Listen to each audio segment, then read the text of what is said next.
They told me I had no place in the house once my husband was gone. The words were delivered with practiced civility, as if cruelty could be softened by a polite tone. I stood in the doorway, my hands still smelling faintly of hospital antiseptic, while their eyes swept over me like I was a piece of furniture to be discarded. I wanted to argue, to demand recognition for the years I had held everything together, but the silence pressed heavy. Betrayal has a sound, I realized. It is the absence of a chair being pulled out for you. For years after my husband's passing, I moved through life like someone keeping a fragile glass structure upright with the sheer steadiness of her own breath.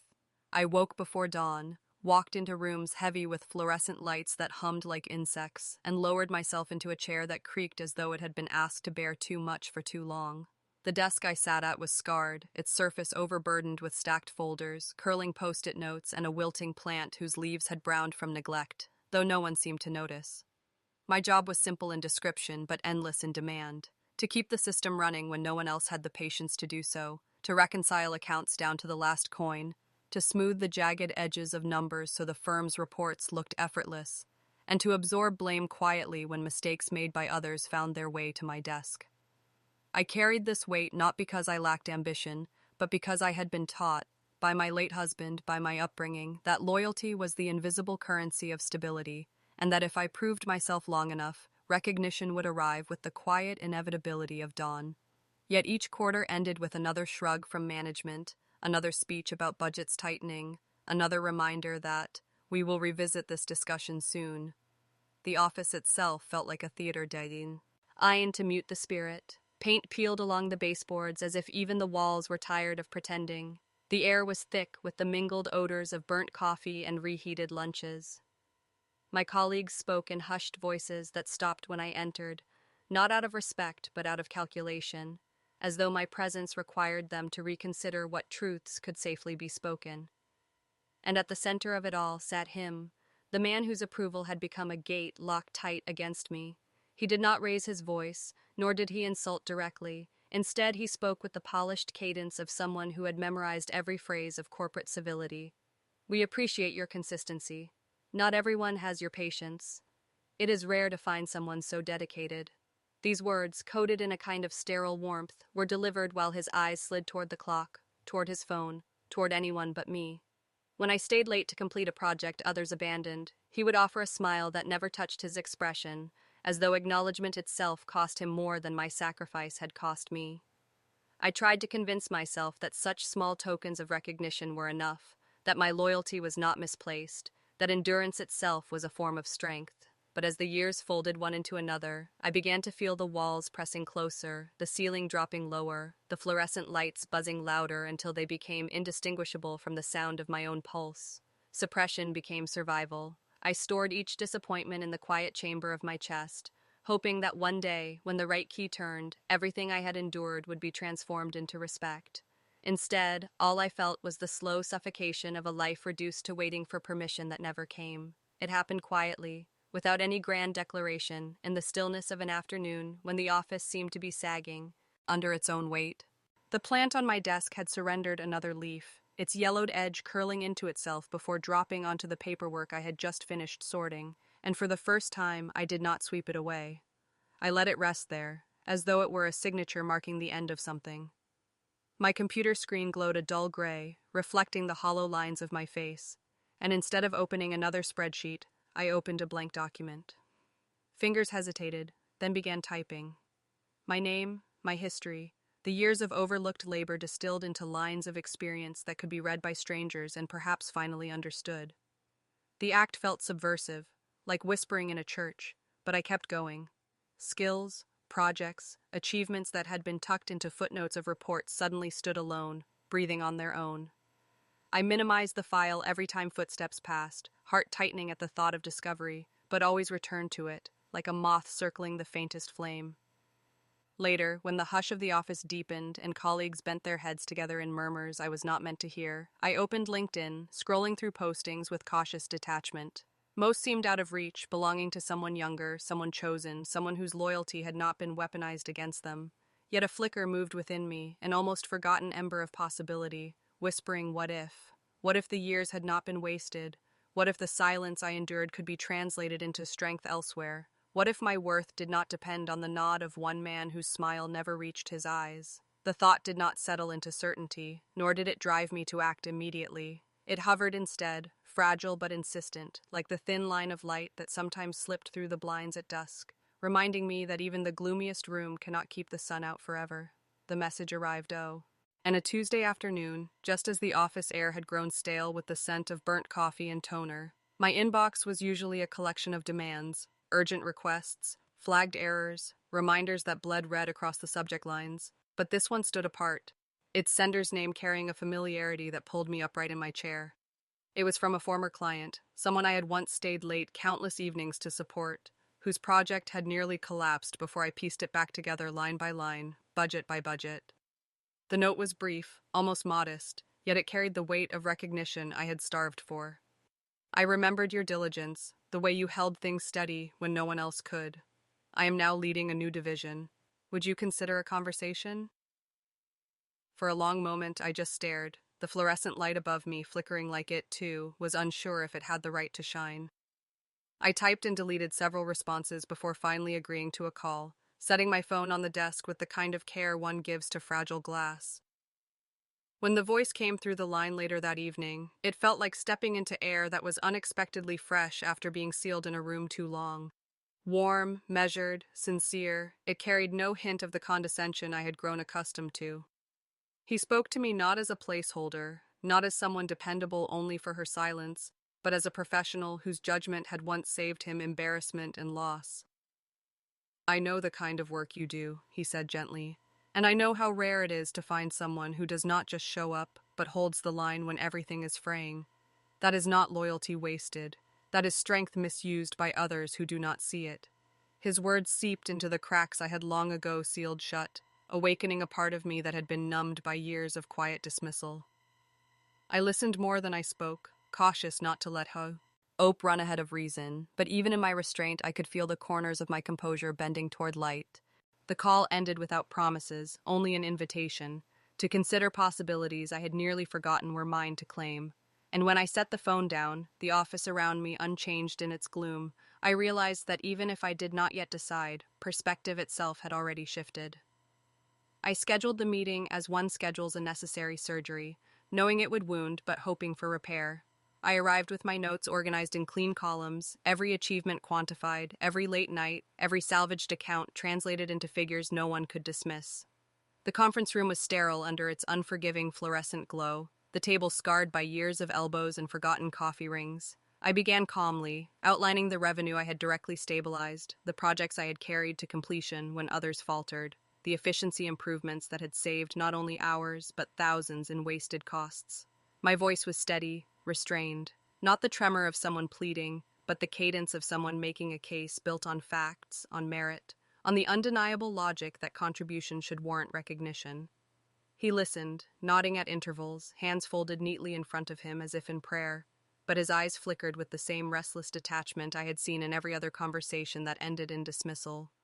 When I finished, silence lingered a beat too long before he exhaled a practiced sigh, one I knew had been deployed on others before me. "We value you deeply," he began, his tone warm but curiously weightless. "And I want to acknowledge everything you have done here. But we need to think about alignment. We need to ensure that individual ambitions do not overshadow team culture. Stability matters, and sudden changes, even in compensation, can ripple through in unintended ways." Each word was wrapped in corporate polish, but beneath the surface lay the same denial, the same implication that to ask was to disrupt, to want more was to betray some sacred balance. I pressed once more, quietly but firmly, reminding him of promises deferred, of quarters past where the conversation had been postponed with the assurance of later review. His smile softened as though to console a child who had misread the rules. "You must understand," he said smoothly. "Entitlement can damage morale. You do not want others to see you as impatient. What makes you remarkable is your patience, your dependability. Do not compromise that." The words landed like a verdict disguised as encouragement, erasing years of effort with a single stroke of condescension. I folded my notes slowly, the numbers staring back at me like proof no longer admissible in a court that had already decided its outcome. and as I left the room, his voice followed me, gentle, composed, immovable. We will revisit this again, perhaps next quarter. I drafted my resignation letter late one evening when the office had fallen into silence, the hum of the fluorescent lights the only witness to my decision. The words were simple, stripped of emotion, a professional declaration that I would be stepping away after years of service. No embellishment, no apology, no bitterness woven into the lines. When I handed it to him the following morning, his expression tightened for the briefest instant before the mask of civility returned.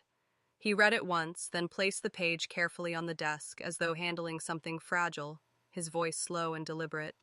"I cannot say I am surprised," he said, with a faint smile that carried no warmth. "In the end, loyalty is not for everyone." The sentence hovered between us like smoke, heavy with accusation, though coated in polite phrasing. He leaned back, folding his hands, his tone gathering an edge as he continued. "It is a shame, really. After all we invest in you, after all the stability we provided when others might not have. And now you choose to walk away. Some may call that selfish. Some may even say unethical." The implication was clear, though unstated, that he would not hesitate to shape the narrative of my departure into betrayal if it suited him. I listened in stillness, spine straight, neither flinching nor offering defense, because I had already decided that dignity required no rebuttal. When I finally spoke, my voice was even, almost gentle. "My decision is not a reflection of ingratitude. It is a recognition of limits."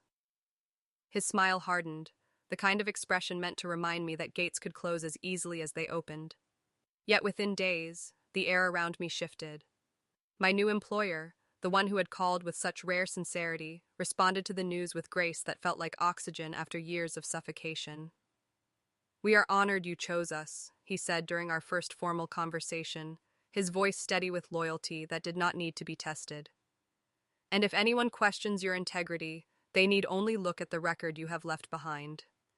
It was not a defense framed in battle, but a quiet statement of truth, a shield of respect placed in my hands. That single affirmation unraveled the last strands of doubt binding me to the old office. I felt liberation not as a dramatic explosion, but as a subtle uncoiling, a loosening in the chest where years of restraint had pressed down. Each day closer to departure, the gloom of the office seemed less suffocating, as though the walls themselves no longer held authority over me. Still, he did not allow me to leave without one final reminder. On my last afternoon, as I collected my belongings, the dead plant, the worn notebooks, the pens that had long ago run dry, he stopped by with a measured tone. "I hope you know," he said, "that the industry is small. People talk. Stability matters." The words were delivered like a farewell, but beneath them lay the unmistakable warning. The spell might be broken, but shadows linger. The unraveling did not come in a sudden collapse, but in the quiet, inevitable way a structure weakens once its foundation is ignored for too long. Weeks after my departure, word drifted back through professional circles that one of the firm's most long-standing clients had begun to express dissatisfaction. Their account, which I had held together for years through vigilance and unacknowledged care, had been handed off hastily to someone who saw only numbers on a page, not the relationships beneath them. Reports were delivered late, errors slipped through unchecked, and promises were made with confidence but without the follow-through that steadiness requires. I pictured the old office, the fluorescent lights still buzzing, the paint still peeling along the baseboards, the desks now heavier with mistakes than with work, and I imagined the unease spreading across the room like cracks in plaster. It was not vengeance, only consequence, the natural echo of neglect. Meanwhile, my new office carried a different cadence entirely. The air was lighter, filled with the hum of purposeful voices, conversations layered not with whispers but with energy. Desks were orderly without being suffocating, plants thrived under natural light that poured through wide windows, and even the simplest gestures, colleagues pausing to share insight, managers listening without rushing, felt like reminders that work could exist without erosion of dignity. I moved through this space with quiet caution at first, but each completed project, each acknowledgement of effort, reinforced that competence was not something to be hidden or diluted. It was something to be recognized openly. Then came the call. The same client whose patience had worn thin with my former firm reached out, not with accusation, but with curiosity. They had noticed my name listed under my new company, and the site. I asked, almost carefully, whether I might be willing to take on their account once again. There was no gloating in the moment, no triumph carried on a wave of revenge, only a deep, steadying clarity that what I had done before had not vanished into silence, it had left an imprint. When the transition was made official, I felt no desire to announce it to those I had left behind. I did not imagine the panic in the old office as they realized what had slipped from their grasp. Nor did I linger on the thought of him, the man who had dismissed my worth with phrases about alignment and stability, attempting to explain to his superiors why one of their most valuable accounts had vanished. Instead, I focused on the work itself, ensuring every detail was met with precision, every communication handled with care, as though excellence were its own quiet form of justice. The contrast between the two worlds grew sharper with each passing week.